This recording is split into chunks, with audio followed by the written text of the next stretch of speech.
My husband, Mason, left the responsibilities of caring for his ailing father to me, along with managing all the household chores. He would stay out until dawn every day, leaving me with insufficient funds for daily living. After he asked me to dedicate my time to the care of my sick father-in-law, I gave up my cherished nursing career and devoted myself entirely to his care. Despite my sacrifices, Mason frequently complained about money. He would argue that it was my duty to stretch the modest amount he provided to cover all our expenses, but it was clearly not enough. "There's a limit to everything," I would remind him, but he seemed indifferent, accusing me of not contributing financially and calling me a burden. One evening, he confronted me aggressively, threatening divorce and flaunting the papers in my face before storming out. Alone, I picked up the scattered papers from the floor, and a small, unintended smile crossed my face as I read the title, "Petition for Divorce."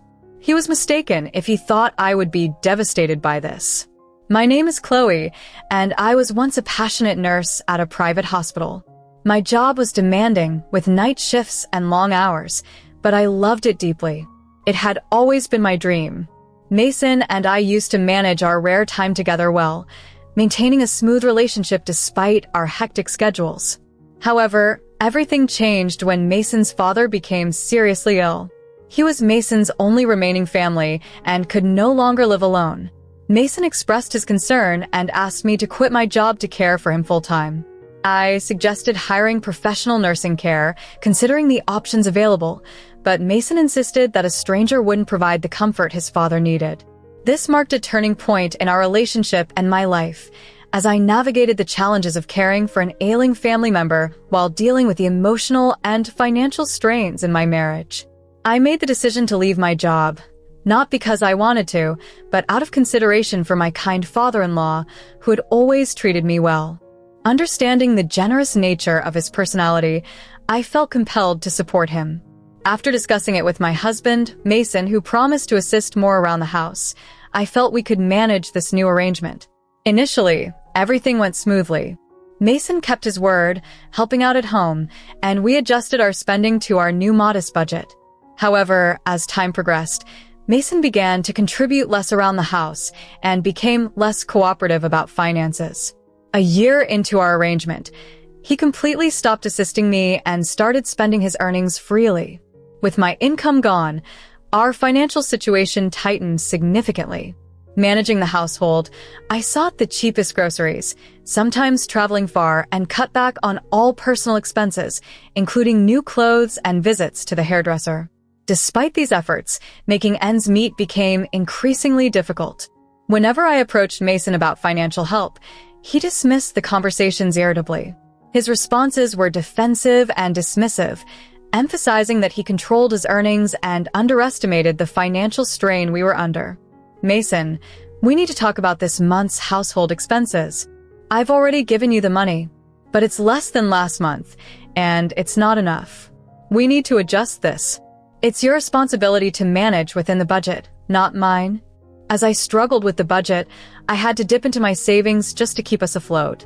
Mason's harsh words made the situation unbearable. He belittled my contributions and struggles, referring to me as a parasite since I no longer brought in a paycheck. Despite his increasing hostility, my father-in-law remained a beacon of kindness, often expressing his gratitude for the smallest gestures and even offering me his pension to help out. His support provided me with much-needed emotional solace during these challenging times. While dealing with Mason's difficult attitudes was exhausting, the moments I spent with my father-in-law reminded me of the warmth and respect I once felt in our home. I had always committed myself to doing my best, finding solace and joy in the simple happiness that life offered. Yet, that fragile joy was abruptly snatched away from me nearly 4 years into my dedication to caring for him. It was on a day like any other when I ventured a bit further from home to a supermarket offering a special sale. That morning, despite the gnawing worry in my heart, he reassured me with a gentle smile and urged me not to fret. Comforted, I left home with a light heart. Tragically, while I was away, he collapsed and passed away, never to return. The shock left me shattered, engulfing me in a sea of guilt for not being there in his final moments. My heart was heavy with regret, replaying the decision to leave over and over, as tears perpetually stained my face. However, life demanded that I move forward, and soon I was engulfed in the preparations for his funeral. Mason, who had held the title of cafe in public, burdened me with nearly all of the logistical arrangements. It was for my father-in-law, a man who had significantly shaped my life, and despite Mason's less than helpful demeanor, I preferred handling it myself to ensure everything was done right. The days were grueling and my mind was in constant turmoil, but immersing myself in the funeral arrangements inadvertently helped pull me from the depths of my despair.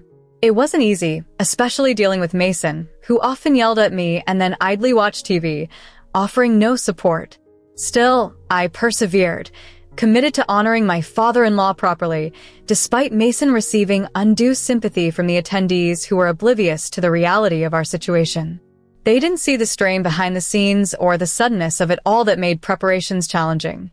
They didn't know that just before his passing, he required intensive care, a duty I embraced wholeheartedly because he was the father who raised me. I believed that with such care, his journey to peace would be assured.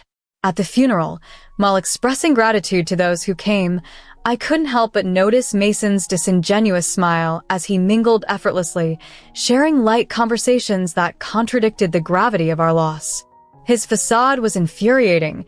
He had barely lifted a finger to help with his father's care or the funeral arrangements.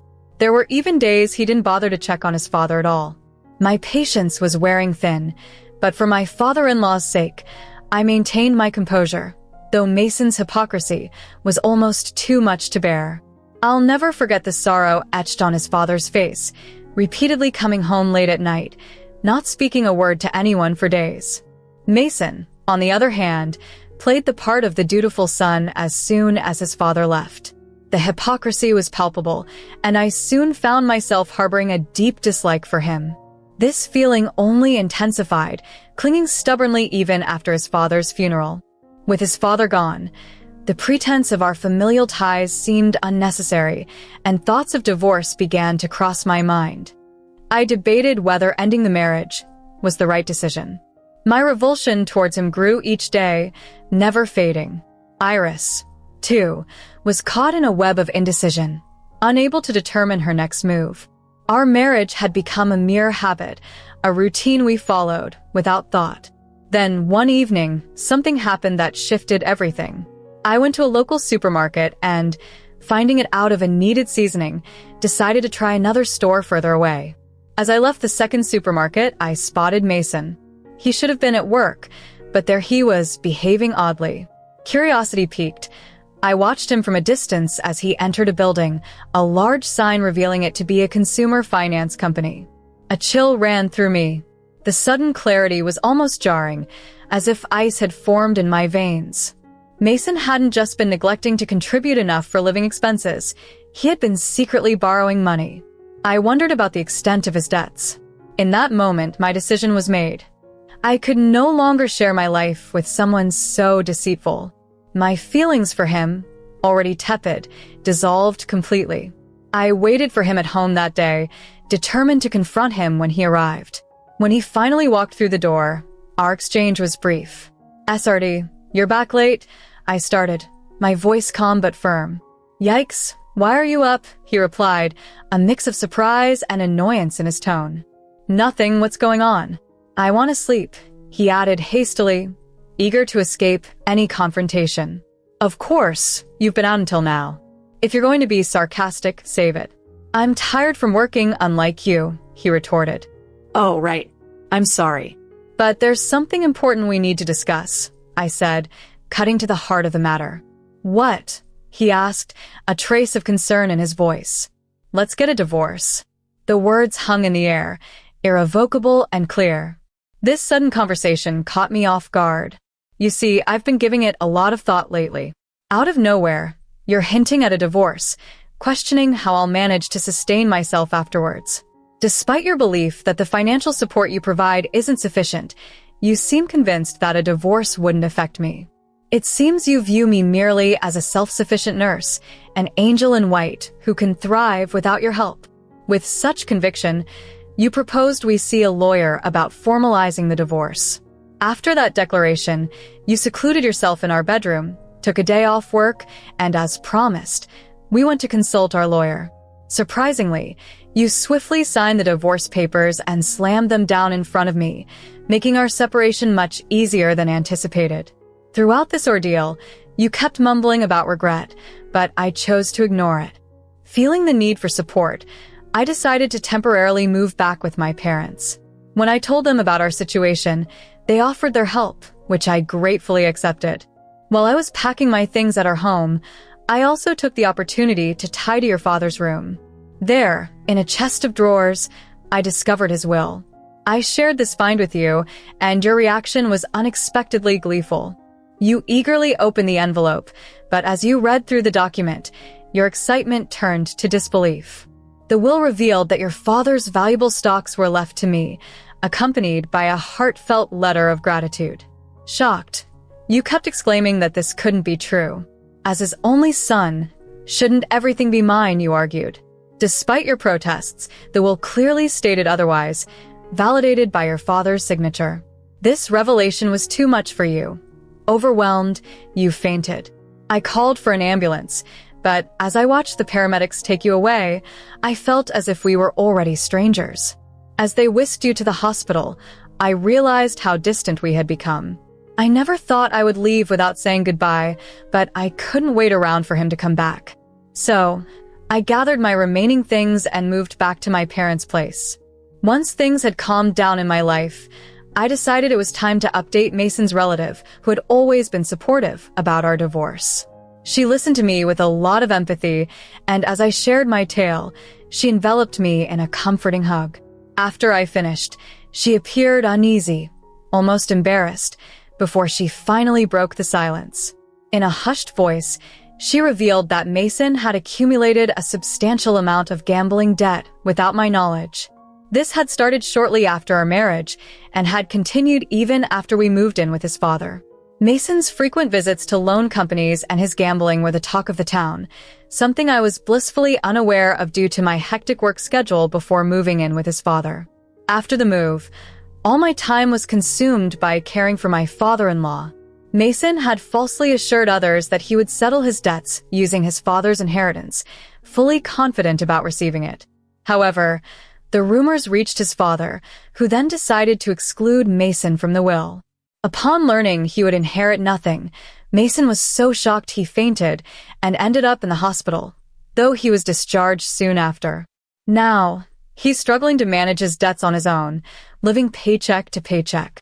As for me, I returned to my parents, took a much-needed break, and then resumed my career as a nurse. My life is bustling, and I'm grateful to be back doing the job I love. I've decided to put thoughts of marriage on hold and dedicate myself to my profession, focusing all my energy on helping others and finding fulfillment in my work.